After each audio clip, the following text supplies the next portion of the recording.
Now I am going to convey you your topic inheritance of the nationalist movement.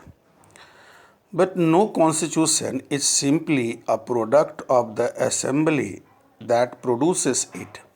An assembly as diverse as the Constituent Assembly of India could not have functioned if there was no background consensus on the main principles the Constitution should enshrine. These principles were forged during the long struggle for freedom.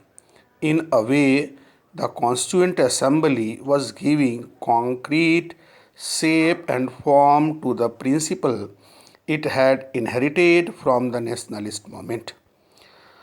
For decades preceding the promulgation of the Constitution, the nationalist movement had debated many questions that were relevant to the making of the Constitution. The shape and form of government India should have the values, it should uphold the inequalities, it should overcome. Answers forged in these debates were given their final form in the Constitution. Perhaps the best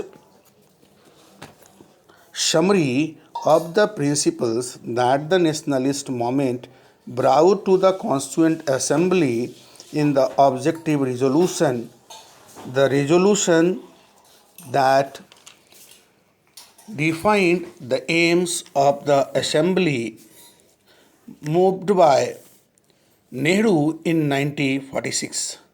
The resolution encapsulated the aspiration and values behind the Constitution, what the previous section terms as substantive provisions of the Constitution is inspired by and summed up by the values incorporated in the objective resolution. Based on this resolution, our Constitution gave institutional expressions to these fundamental commitments: equality, liberty, democracy, sovereignty, and a cosmopolitan identity. Thus, our Constitution is not merely a maze of rules and procedures, but a model commitment to establish a government that will fulfill the many promises that the nationalist movement hold before the people. Now I am going to convey you about the institutional arrangements.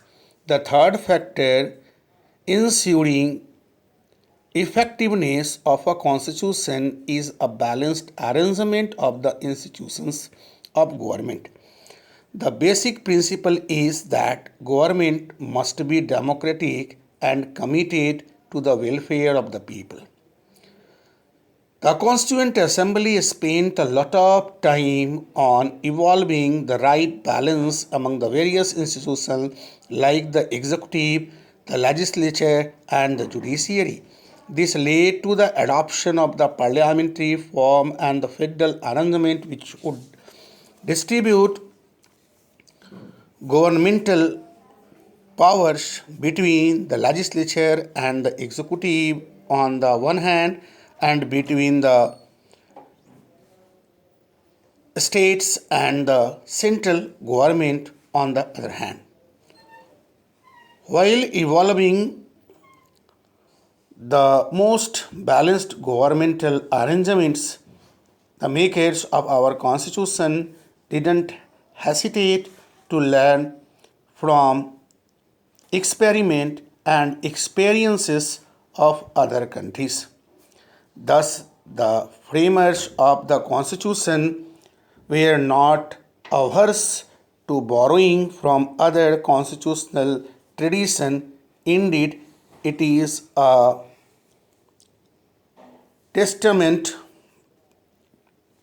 to their wide learning that they could lay their hands upon any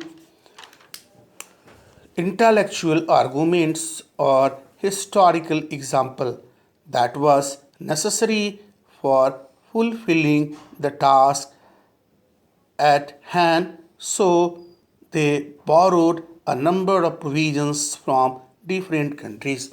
In my next topic, I will provide you information about sources of constitution.